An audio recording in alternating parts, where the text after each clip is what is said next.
The Text FX Jitter Position plugin will allow us to jitter the position of our text. So we take the Jitter Position plugin, we drag it onto our font container, and we click on it to go into the Properties editor. We need to adjust our progress percentage here up to 100% or beyond.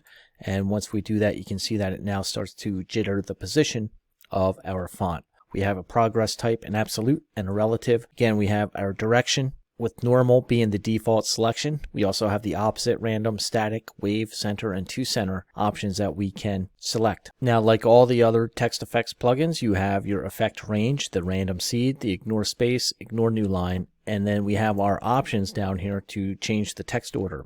It's set to as is by default. Changing it to horizontal gives us the text direction option down here, right to left or left to right.